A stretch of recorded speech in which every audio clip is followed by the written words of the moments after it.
You're going to have to trust me on this one, but I swear, this is about welding. Stand by.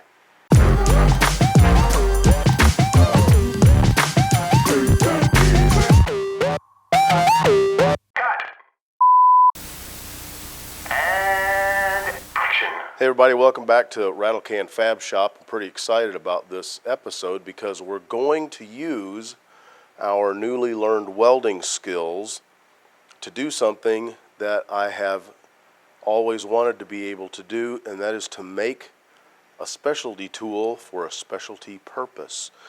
This is an Ovation acoustic electric guitar that suffers from what I would consider poor design and not the best workmanship in the world. But it is a beloved musical instrument to a dear friend of mine, and we're going to fix it up for her. The solution that we have had to come up with is we are adding that threaded insert,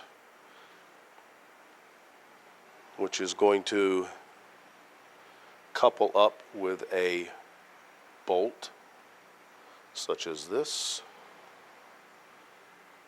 that is going to more gooder hold those two parts together. Now the problem with that we create for ourselves is we now have to be able to access, you can see that hole, and that hole is a long way down there, and my big fat hand cannot get there in order to insert that. So what we're going to do is we are going to take the appropriate sized hex wrench, take part of that off, and we're going to attach it to a piece of threaded rod, and we're going to do that through the magic of welding. At least that's the theory. Now a couple of things we've got to talk about before we get going on this is we got to talk about some safety. So let's change locations real quick. I'll show you what I'm talking about. So this threaded rod that we're going to use, you can get it at any local hardware store. It comes in what they call black steel or just raw steel, no kind of coating. It comes hot dip galvanized, and unfortunately my location only seems to carry the zinc coated flavor, and that presents some problems if you're a welder.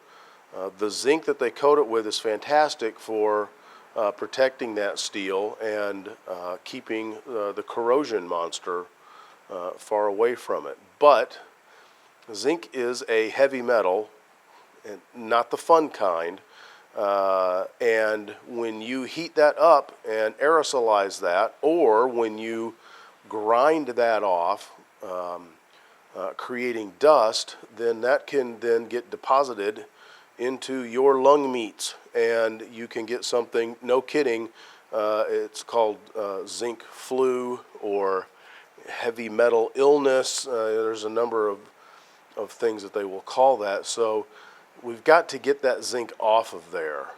Do not burn zinc off. Don't get it like a MAP torch or an oxy torch or something like that and just burn it off, because all you're doing is aerosolizing it, putting it in the air, and that is the no bueno. So what I do is I just use a solution of household vinegar, and you can see it is just chooching away at that, and it is dissolving that zinc off of there so that we can then just very easily dispose of that vinegar and have our piece of metal that we can heat up. Now you'll notice that I'm heating up probably about 3 or 4 inches, not heating up. I'm dipping 3 or 4 inches of that, and it's going to sit in here probably for the rest of the day.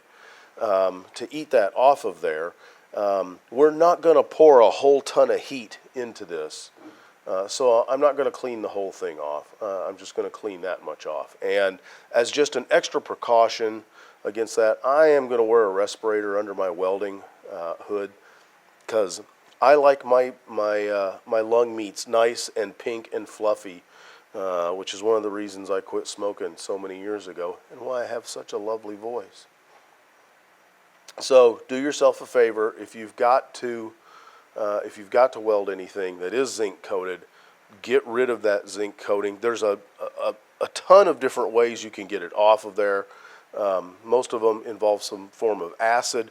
All you got to do is use your Google Foo and figure out what method works best for you. So once we get all of that zinc dissolved off of there, we're going to come back and we're going to get ready to hopefully make these two pieces of metal into one useful tool.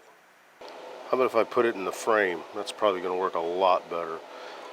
Cut the end off of this hex wrench here. I've dissolved the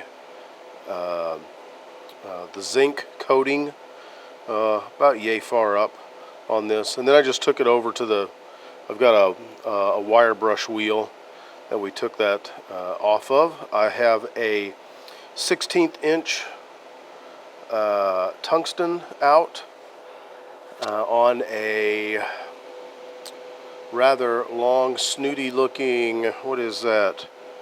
A number 8 cup. I'm flowing somewhere 15 to 20. CFH of Argon. Here's the machine set up. I've got it set on 55, but I'm going to work the foot pedal on it. I've got this SSC replacement pedal for this PrimeWeld 225X. I am very, very happy with that pedal. I hated to spend that much money on it, but I'm very happy with it. So let's see if we can't get a tack on this one side. I've got this aluminum on here just to kind of take the snack up so I could snug it down in this little vise that I've got, this little 4-inch drill vise. And so let's see if we can't get a tack on there and get on our way to making this tool. And because this is, this zinc coated all thread might still let some goof off. I don't really want to get into my lungs. I'm going to put a respirator on anyways, because it's fun to see how many things you can get on your head all at one time.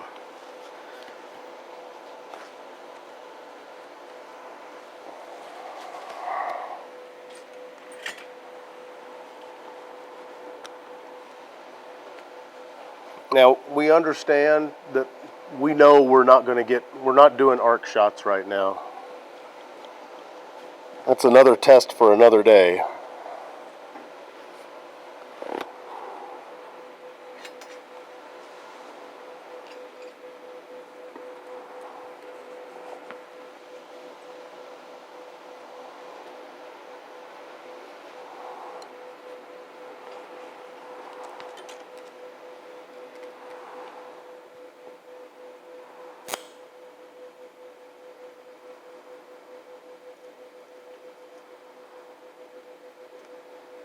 Hey, fusion tack. All right.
that weld is probably overkill, or maybe not, for that joint.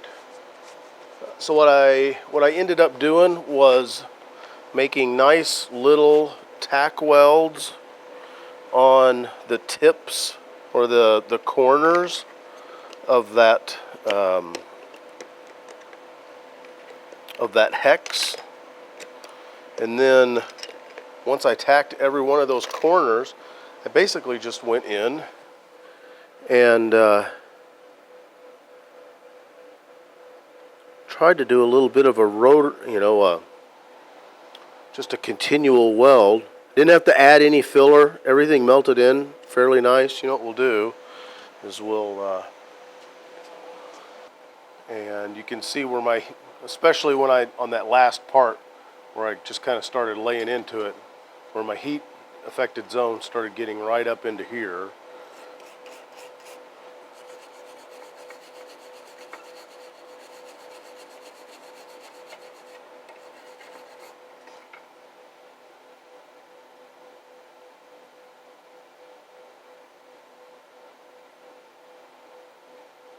So that makes me kind of the happy. And then to complete the red neckedness, red neck, not red neckedness,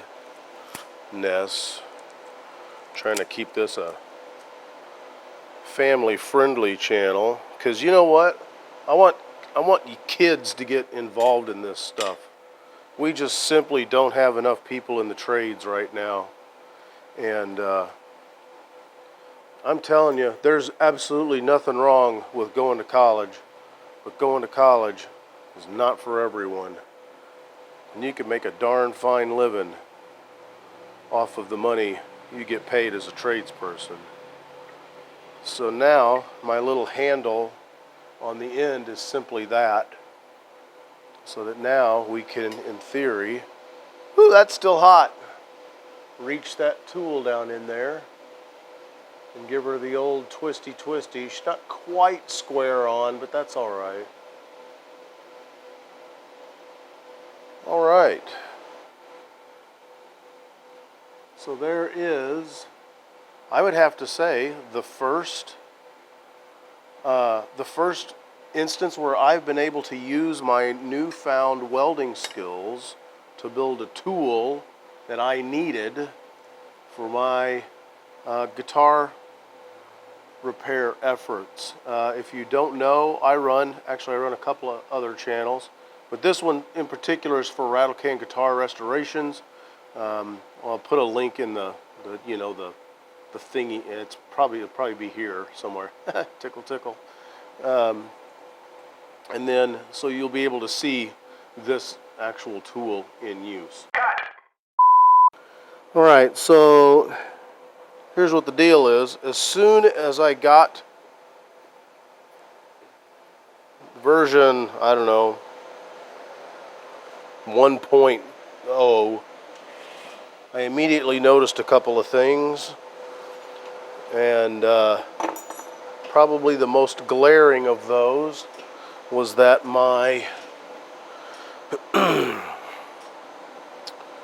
it worked wonderfully as long as you were directly in line with the plane of that bolt. If you were off just a smidge, then the bolt did not want to, it didn't want to go in because you got no wiggle room. So I found a ball end wrench, and I went through the same process again. I soaked the rod, and just in case, I soaked the wrench in vinegar while I went and ran an errand. And then I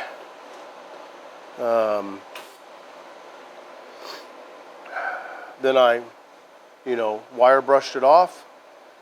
Then I dried it off, cleaned it up, got everything ground, and so now we're back here and we're gonna try it again, and we're gonna take a stab at our first arc shot. Don't even ask me how this is, I've rigged this up, because it's about as cheesy gets. So we'll see if this works.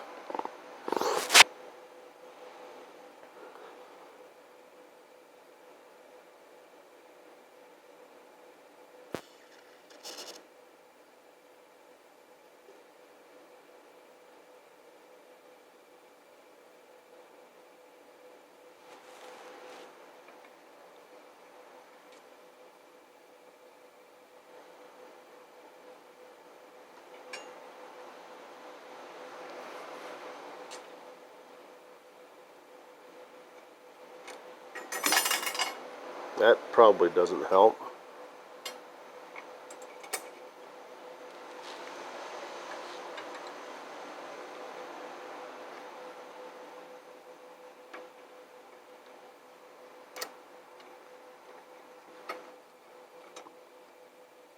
Okay, my box of new cups better come in today, because this long extended thing is driving me insane. Oh, I guess I could put that right there where you couldn't possibly see any form of an arc shot as well.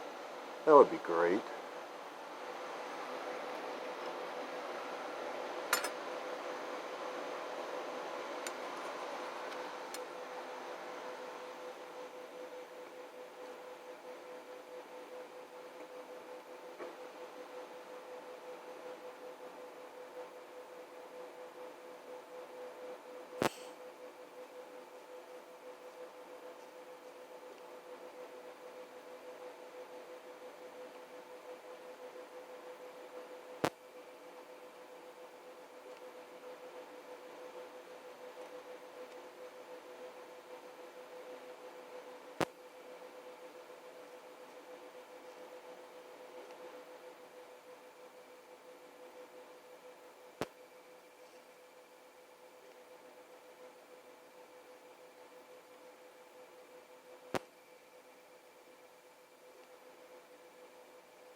Alright, that's kind of tacked on there okay.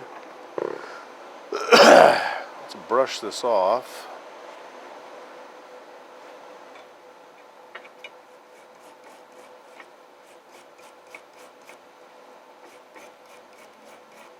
Because there's definitely some goo coming out of here.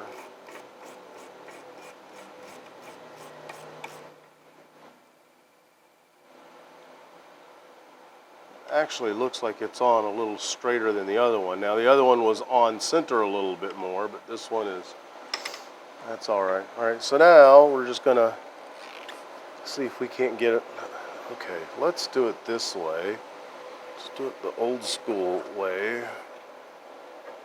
Let's get a prop in here. And let's see if we can get, I don't have any idea what you see there. And I don't even know if we're going to see anything out of the other one, but you know, let's give it a shot.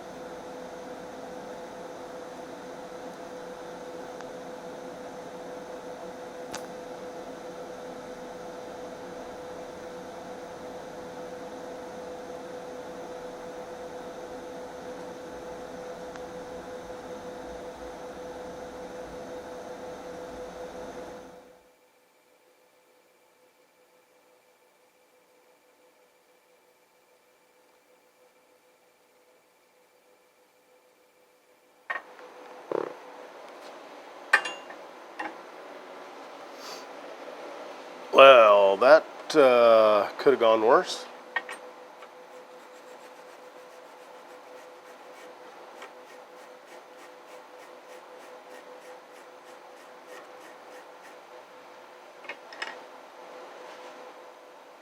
Just Not the prettiest bell of the ball, but hey, it's still hot too. Just trying to give the camera something to focus on there.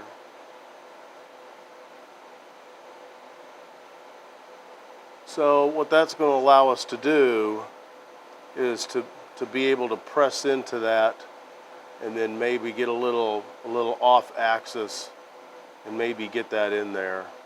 So we're going to let this cool off, clean it up, take it over to the guitar and see if version, I don't know, 1.1 of this is going to do the trick. All right, let me show you what we got.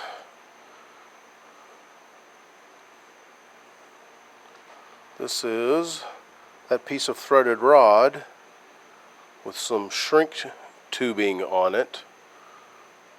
So that way we're not going to gouge up the access hole on the back.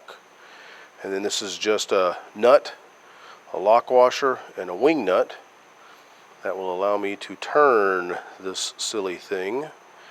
And you know what? I got to be honest with you, it's pretty slick. And if you want to see it work on the guitar, you'll have to go to the other channel. Because I did what I was supposed to do. I made a tool. The tool does what it is supposed to do. It gets me access through this hole all the way down into that neck pocket area to connect up that bolt, which will have a washer on it, into that threaded insert to put this neck back together. But that's guitar stuff, and we'll do that on the guitar channel. This is welding stuff. We did it on the welding channel. Hope you guys enjoyed this. If you found it useful, give me a thumbs up. Give me a comment. If there's a better way to do this, I know there's a better way to do it. You guys are a lot smarter than me, and gals are a lot smarter than I am. You've got a lot more experience than I do. And if you have a better way, a more efficient way, or anything, constructive to say, then that'd be great. I'd love to hear it, and I'm sure other people would too, because these are two channels that are kind of niche channels that are crossing over into each other. And I don't know, I enjoy doing it. I enjoy trying to figure stuff out. I don't know very much at all about welding. You got to get that into your head. If you look at what I'm doing with that constantly in your head, then you'll probably understand a lot of the mistakes I make, a lot of the assumptions that I make, and then maybe that will make for, better comments on the channel, and so that we can all learn something. Anyways, I'm James. This is the Rattlecan Fab Shop. You guys have a good one. Cheers. I hope you found this episode educational or entertaining, or maybe even both. You might want to check this one out as well. Be sure to hit the subscribe button, hit the little bell to be notified when new videos drop, and if you've got comments, make sure you put them down beneath the sermon notes. Thanks for hanging out with us here at the Rattlecan Fab Shop. Y'all have a good one. Cheers.